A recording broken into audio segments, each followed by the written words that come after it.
Good evening, ladies and gentlemen. Welcome back to the Scottish Wisdom Podcast.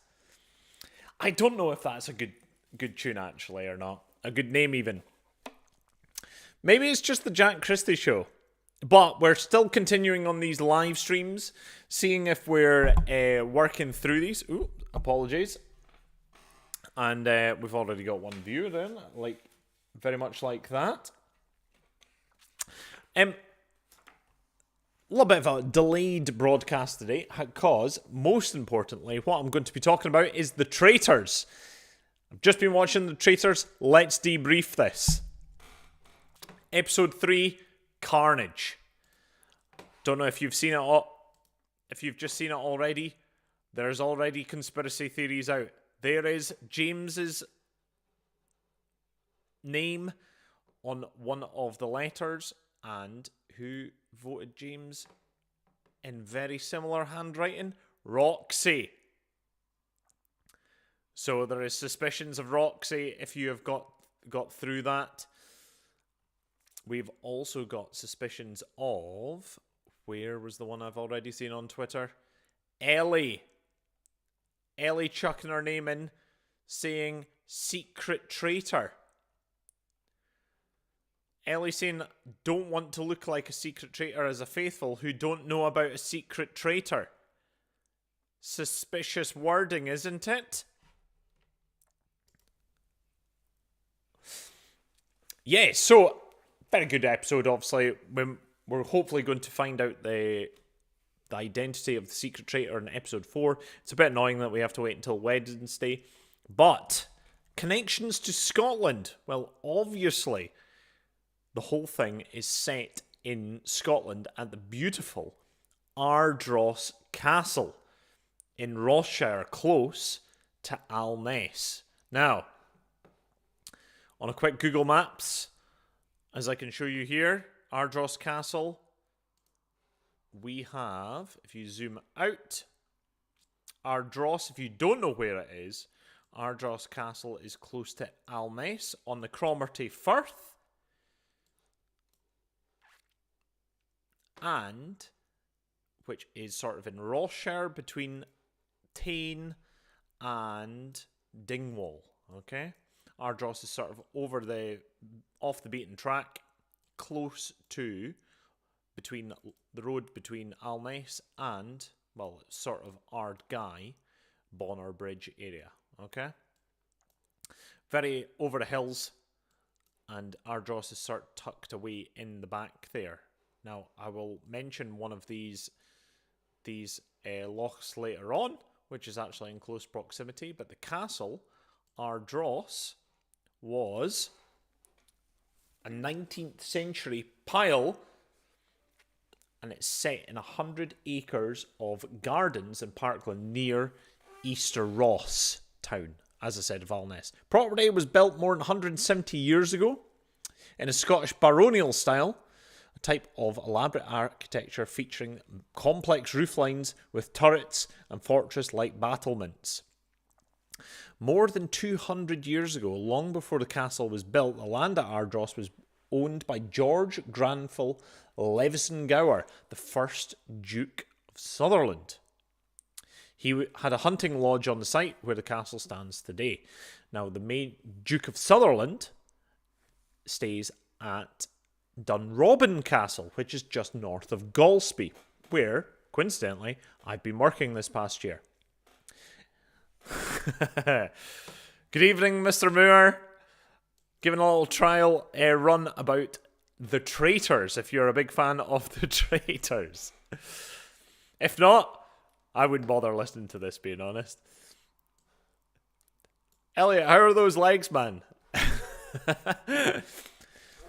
So, the first Duke of Sutherland, George Granville, this is all coming together, is a big statue of the Duke of Sutherland on Ben Braggy, which is also close to Galsby. He was a controversial figure in the Highland clearances. In large part of Sutherland, he had people cleared off land where they had lived for generations to make way for sheep farming and agricultural improvements. Some families were moved to coastal villages while others became emigrants and made difficult journeys to Canada, such as Nova Scotia, to start their lives there. And as I said, the statue of him, paid for by him, is Love Winkleman. Absolutely, we're a big fan of Claudia. He is known as the Manny overlooking Golspie, close to Dunrobin, but it's been target of vandalism. Now, his shooting lodge then became his castle. Okay, years later, the estate was bought by Alexander Matheson. Matheson made his fortune trading in China. He was an MP and an instrumental figure in the building of the railways in the Highlands north of Inverness. He had the castle so familiar to Traitors fans today. Constructed. So he was the main guy that constructed it after the land was bought away from the Duke of Sutherland. Ross and Cromarty Heritage Society says that from 1847... about 400 workers were involved in the property's construction. They built 30 rooms and laid out the castle's extensive grounds. According to Ardross's castle's website, Sir Alexander also improved estate's workers' housings on the site. Now, at this point, there was another very wealthy Scotsman came into the scene of the Sutherland area, a guy named Andrew Carnegie. He'd seen the castle, had loved it. He wanted his own castle, and he wanted to have a close sight, paradise sort of on earth, or heaven on earth, as it is phrased. And the style of Skibo Castle, now known as the Carnegie Club, originally built by Andrew Carnegie, who made his money in the steel industry in the United States. He took inspiration from Ardross Castle. So he looked at that and went, yes, I want one of those. So Skibo Castle actually looks quite similar. So if I go and show you on Google, there's Ardross Castle. And upon a quick search of Skibo Castle, you'll see that the front and the side, there's Skibo Castle. That looks very similar. No, not that one. Right there. Let's see if we can get that one. And I'm going to scroll over this way. There's a better one right there. Looks very similar to Ardross Castle. And it's because it was originally inspired by it. So, Ardross, Skibo, back to Ardross. In 1983, after Sir Alexander's death, the country house and its estate was sold to a businessman and philanthropist, Charles Perrins. His grandfather, William Perrins, in partnership with a guy, created the recipe for the Worcestershire sauce. So, famous family in England. Perrins' family was also involved in the production of porcelain. Worcestershire porcelain. Perrins joined the family business after 4 years serving in the Highland Light Infantry. He and his family were annual visitors to Ardross, who owned them. Ownership came to an end in 1930s and various parts of the estate were sold off. In 1983, the castle was bought by the MacTaggart family and they still own it today. While not run as a hotel, the property is available as an expensive wedding venue. Its popularity obviously has been boosted since the appearance of the Traitors. Last year, Lucas Tamarlikis, a director of Ardross Castle Enterprises, told P&J, for those international viewers, a great grand of two. The P&J is the Press and Journal, a local newspaper. They try and keep a low profile, but there is no chance of that now, obviously, because of the US Traitors and the UK Traitors. This has put it on the map and helped local B&Bs, tradesmen, taxi drivers, cleaners, hotels. It was a big operation for this part of the world. The castle's owners politely declined comment on the impact the show has had on BBC News Scotland, but internet searches for the castle has been on the rise. The Ross and Cromarty Heritage Society said views of its page about Ardross increased significantly since last January, 12 months ago, because particularly of the US Traitors, which their host is Alan Cummings, who is also from Scotland. Travel information site Places to Travel said Google analysis suggested that Ardross Castle had become the most searched Scottish castle, above Stirling, above Edinburgh, above any other castle that we have in this country. On the day of episode 1 of the second series in the UK, which showed in January 2 years ago, searches increased by 4,500% compared to the average volume over the last 5 years. BBC said Series 2 had 46 million views on BBC iPlayer and an average of 8.1 per episode. And last week, obviously, was the start of this new series and it's already been hitting chart after chart.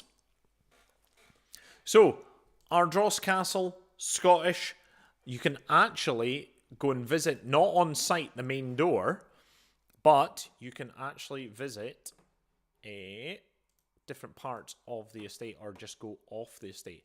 I took a nice wee walk. So there's the estate there.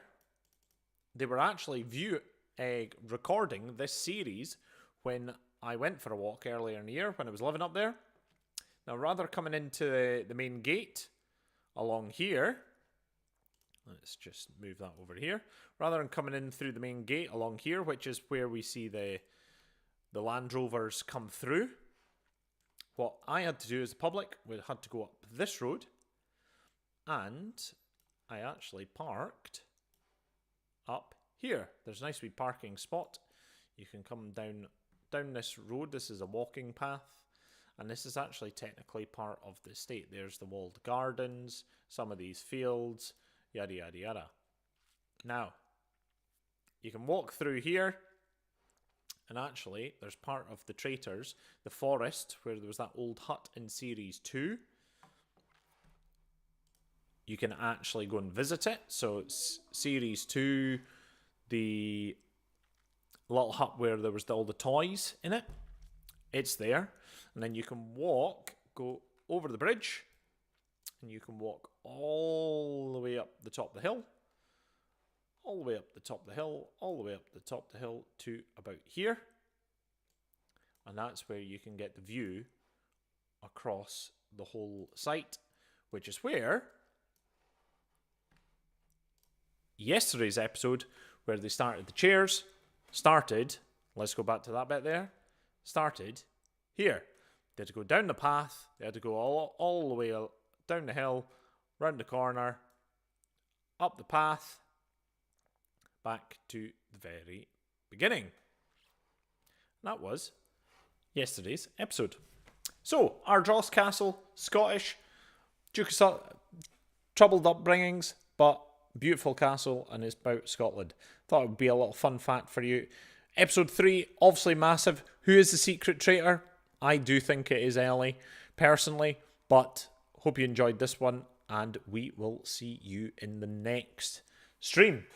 Given this, trying to do a live stream each day, and you know what? I haven't actually played violin. What should I play today? Elle, if you're not watching, actually I can already tell you're not watching. But, here we go. Since we're in the Highlands, let's play the Highland Laddie. This is for a Gay Gordons, which is the first dance in a Ceilidh.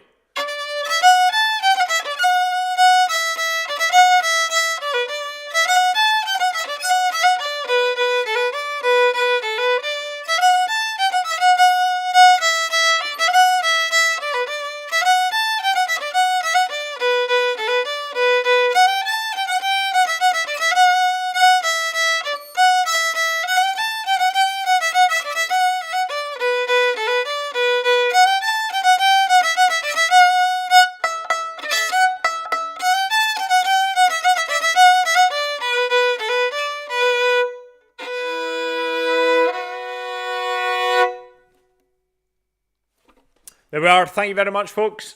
Hope you enjoyed this, and we will see you in the next one.